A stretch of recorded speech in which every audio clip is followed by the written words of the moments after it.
That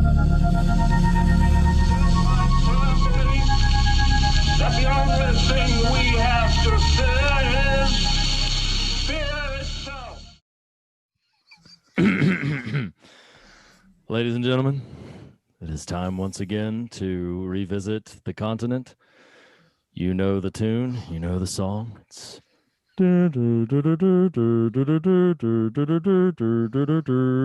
oh, wait, no, sorry, that's not the right one. It's hold on, I'll have it in just a second. It's I think it goes no,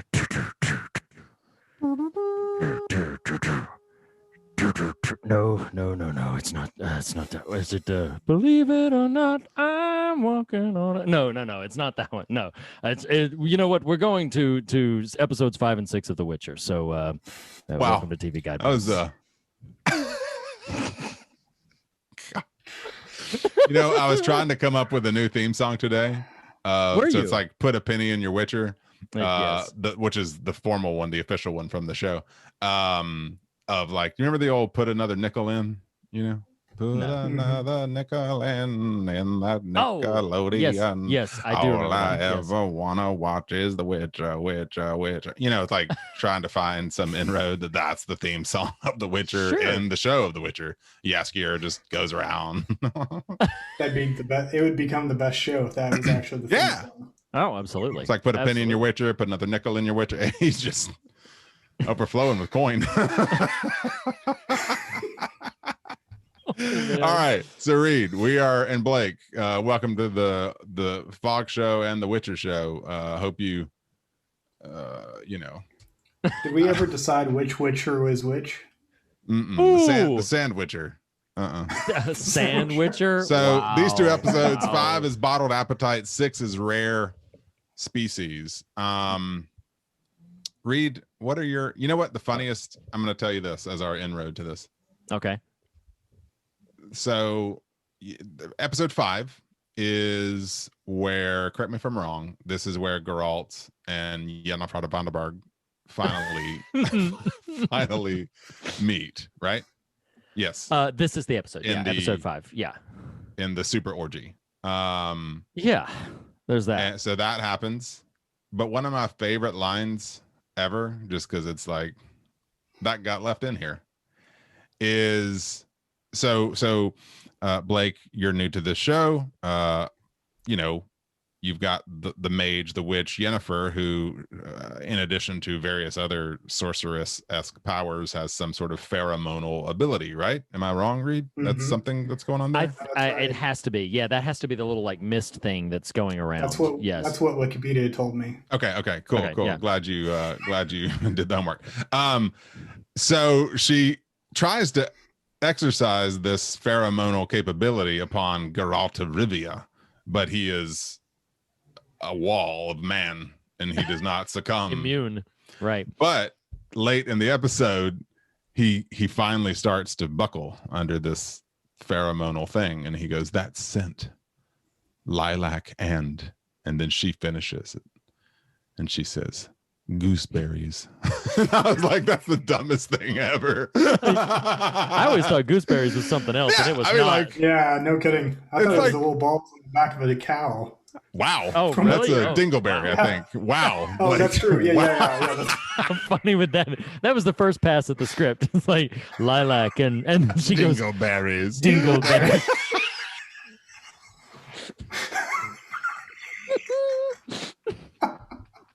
I would have believed it in the continent. It just anything goes. Anybody can do anything, and anything goes. So Lilac. I kind of wish they'd left that in there. I mean, it's not like gooseberries is any like more romantic, Like what?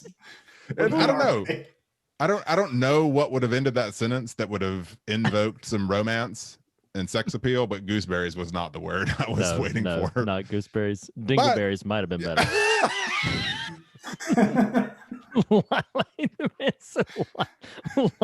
and dingleberries. I mean, it's complimentary. Think about it. God, sure. Yes. I mean, one hopes that the lilac is a little bit more powerful, but right, exactly, exactly. And then everybody gets naked in this episode. Oh my God, there's so much nakedness in this episode.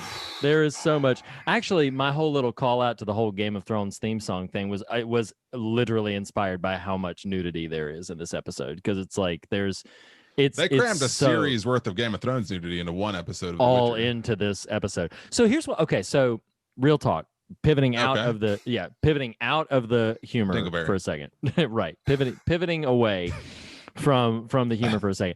Cool. So last week I just championed and meant every word my affection for 3 and 4 and how the show kind of had me. Boy, if anything threatened to just reverse thrusters on all of that, it was episode 5. Not because of the plot. I'm still all in on the plot, the Jen plot line and the little mystery of who has the wishes and how do they save Yaskier and everything. I thought that was interesting, but it immediately felt very excessive and gratuitous, the amount of nudity in this episode. And so what's interesting is, I don't consider myself to be somewhat prudish. I'm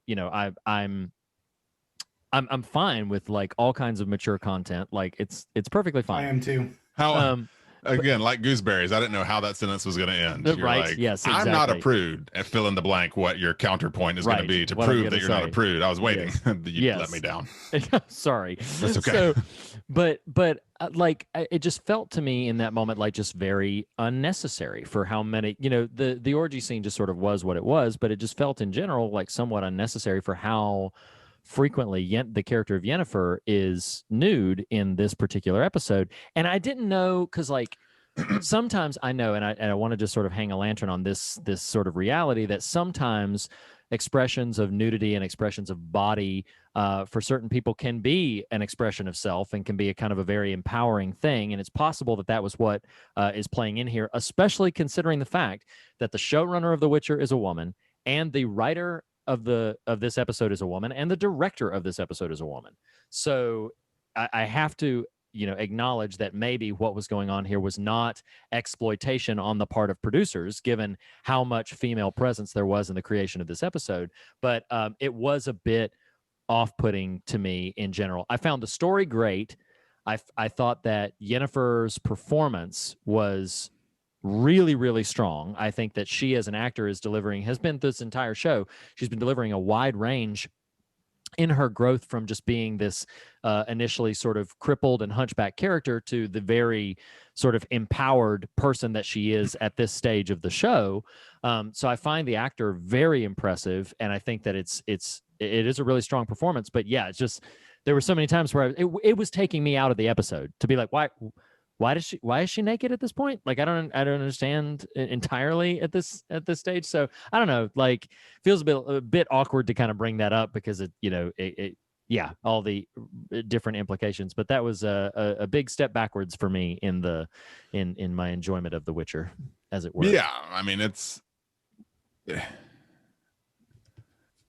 well, what's funny about it is the show has flirted with those. I'm hesitant to say heavy sexual themes, but just sexuality, it's not the first nudity per episode. Right. Per episode, there's typically some sort of nudity aspect, but in 5 specific, well, even the end of 3 was a little uncomfortable, just the transformation sequence. Right. But even that, you could make a case, has some artfulness to it. It's a bit shrouded, so on and so forth. Well, so the orgy scene being what it is, it's a very lengthy scene, and it's really well lit. I'll put it that way.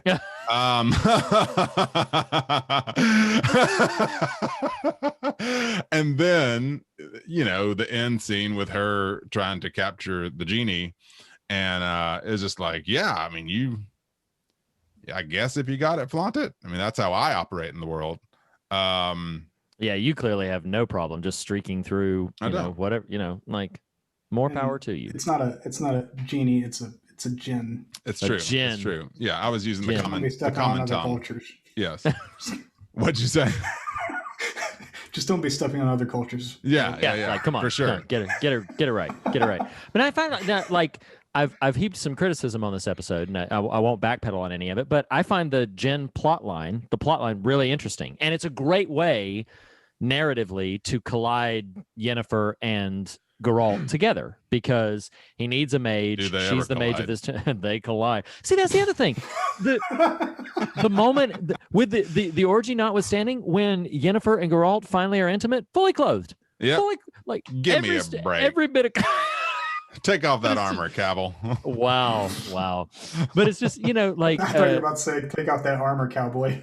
No. Wow. I mean, I guess it works too. Wow. But no, like, I mean, so, but just, just in general, maybe it's a personal hang up. Maybe it's something like that. I can acknowledge that, I can acknowledge that there's a wide array of perspectives on this particular subject. But for me, the biggest hindrance was that it kept taking me out of the episode, because that kept being sort of the thing that was there. And so it was a matter of sort of like, I kept wrestling with like, was this a production choice? Was this, I mean, when I'm like tempted to Google at the moment who the writer and director and producer was so that I could find out if this was a potentially exploitative moment, then that's, maybe just a personal hang up of mine where I couldn't quite, cross that bridge for this particular episode. So ultimately what you're saying is there was a whole lot of gooseberries in this episode. Make of that what you will. What? So someone who has seen exactly 10 minutes of the first episode of the show. Hey, I read the Wikipedia. Yeah. First 6 episodes. And I've never struggled so hard to get through paragraphs in my life. Like there were so many names and towns flying at me. I was just like, what in the world is going on? Oh yeah. Yeah, you should watch it. You need a grid. You need like a. Well, what's really funny about you saying that is I went and read some of the Wikipedia page today, and what was helpful to me was the timeline, explication. Yeah. But to your point, the little paragraphs about the episodes, I had the thought, I was like, man, just reading this, the volume of strange names and places are multitudinous. It is kind of head spinning how they just throw you in the deep end. And then I found out that I guess there is a primary plot line that threads through the video game and through the main sequence of books. And that this season 1 of The Witcher, they have taken that primary plot line, and instead of dropping us into the primary plot line, they have chosen, as an active creative choice, they have chosen to then go and all of the books and stories that were published later, like you had the main thread of the story, and then later the author published stories that were like, and here was Geralt before he met Yennefer, and here was how Yennefer and Geralt met, and stuff like that. And they've chosen, as a production team, to thread those stories together and make that your season 1. So you're taking a bunch of stories that by their conception, admittedly rooted in this world, but by their conception, they were, self-contained pieces, and trying to thread them into a cohesive whole. I guess I have to applaud their ambition, and have to say that to succeed as well as they even do, which I don't even think they fully do a great job of cohesion, but to succeed as well as they do is admirable. But yeah, it's like, that's something that I find just incredibly daunting. Like, hey, let's take all of these, disconnected, well, not disconnected, but let's take all of these compartmentalized stories and filter them all into just one thing. Well, I was reading today, I think greenlit, or at least is, early conversations, a prequel series, just about the origins of the Witchers as a really thing. Yeah. I don't know. There's a lot. I think Netflix is pretty coy with their metrics. So by their definition, it's a massive hit. I presume that's correct by some obscure metric. So, I mean, everyone and their dog, when it first came out around me, was talking about it. So I thought it was a big deal when it came out. I was like, oh, so this is a thing. Like, this is like the next Game I of love Thrones. that what you were concerned with isn't, oh, so The Witcher's a thing, and not your dog can speak. Okay. No, I'm down. No, he just likes watching Henry. Oh, okay. Yeah. Who doesn't? Who doesn't? You know? So, but yeah, no, I mean, that's the thing is like, and then I don't remember the concrete numbers, but I remember at one point they listed their top 10 most watched original series of all time. And Witcher was in the top 10, and I think in the top 5 of them in terms of like when Netflix released an original series, like the cream of the crop in terms of their massive viewership. And yeah, I mean, video games are tremendously to the book series is as I understand it, very popular. The video game series is wildly popular, so it stands to reason that there's going to be this this thing as well. I guess not to belabor too much on episode 5. Episode 5 narratively is fine. I think it's really great. Episode 6, I felt like in the first 10 minutes I was like, oh dang, they've got me now. Like, oh, the hunt for a dragon, I'm in. Like, this is going to be so great. But then much of the episode sort of plays out somewhat differently, and then you don't really get the dragons until kind of the end, and even when you get them, they're not quite what you were really expecting. I will say though that in episode 6, and Blake, you won't quite connect to this because of just reading the Wikipedia entry, but the actor who plays Borscht 3 Jackdaws, which is the character's right, yes, yes. But the actor who plays him is named Ron Cook. He's a character actor that goes way back into like the 70s, and his presence just sort of from acting pedigree is really strong. He was one of my favorite parts of this entire show for just the few moments he was on screen in episode 6. I just really loved his contribution to the story. In general, 6 didn't quite, for me, reclaim the elements of like my excitement and entertainment around episodes 3 and 4, but it was at least a little bit step up, and I did genuinely and authentically liked the tension and character stuff they did at the end of 6, where they're like severing some of the relationships. They're establishing tension between like the stakes of the world, the broader world. So I genuinely enjoyed that and thought, okay, this is the kind of ramp up we need for the last 2 episodes to take us into wherever this series is going to land. The season is going to land, I would imagine. I kind of, you invoked the Game of Thrones reference there, Reed, and it's interesting, any Witcher fan trying to pitch The Witcher to pitch The Witcher. Pitch The Witcher. Pitch The Witcher the sandwich. Would probably invoke Game of Thrones. What's interesting though, because I was just scanning my notes here, and I do like that Yennefer's motivation is somehow a regaining of this fertility she traded right for kind of non-disfigurement. And there's a word where that's a really fascinating motivation. Sure. But I don't know that the show lets that breathe. And I don't know what I'm trying to say exactly, other than I think what I'm trying to say is I'm interested in the story. Sometimes the storytelling leaves something to be desired for me. Right. If that makes any sense. No, it does, because like I mentioned last week talking about the emotional arcs that don't quite, like, there are episodes because the moment that Yennefer needs to reclaim, or that she sort of Where's pivots from what is the name of her? Man, I was trying to set you up for a good joke there, and you just Yennefer from Vanderberg.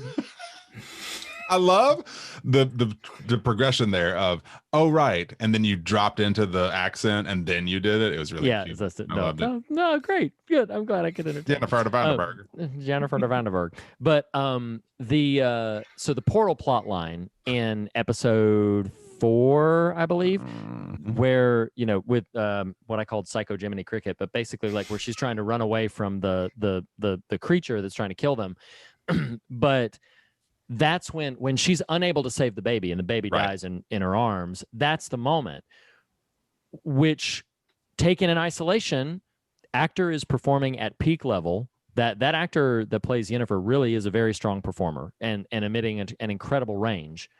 But then that is couched in the midst of the momentarily far more compelling story of what's happening at the banquet with Geralt. Right.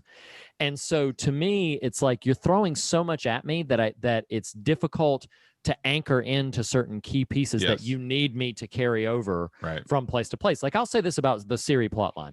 I'm at episode 6 right now. As of this recording, I have not seen episode 7 and 8. I could not care less about Ciri. Maybe I will by the time season 1 has ended. Maybe I will. But at this stage, I could not care less about what is happening with Ciri. I was really interested in the very first episode where I was like, okay, you know, this little child is going to be like this destiny thing that Geralt is going to. But then the most we've gotten from her is like she, you know, snuck into that forest and almost got killed a couple of times. And everybody keeps talking about how she's the big destiny and she's the big deal. But I don't see any of that yet. And then you get freaking mystical tree at the end of can't remember what episode, which comes in and is like, I am Groot. Yeah, that felt very. It felt very odd. And he stands before the not tree. Not your story, Groot. Yeah, not your story. Not your story. Groot's like, I am Groot. I am Groot. That was funny, but but like the tree was like, the tree was all like, you know, who, you know, what are you, girl, or who, you know, who are you, girl, and that's really interesting. I saw a behind the scenes thing where the creators have literally said like, yeah, so we're gonna play that out throughout the series. We will not get the answer of what that tree is for probably a while because they plan to hold it back. Correct me if I'm wrong. It's just like a minute scene, right? Like it just happens at the end of an 15 episode. Seconds. Yeah. It happens right at the end of an episode. And so it's like moments What's like really that. funny about what just happened is I worried I had fallen asleep. So I was trying to pad the amount of time that it might have been on screen. So I was like, it's like a minute, right? I remembered it being like 15 seconds though. No, it was only that. And so again, I haven't seen episode 7 and 8, which we will. Maybe I will feel differently about the Ciri plotline. Wikipedia. But but like Geralt's plotline, I'm tracking. I'm following. I think Henry Cavill's doing some great work, and I'm tracking that plotline. Yennefer, they've got me sold in on it, despite my commentary about how much of episode 5 sort of, you know, disconnected me in some ways. I'm in on Yennefer.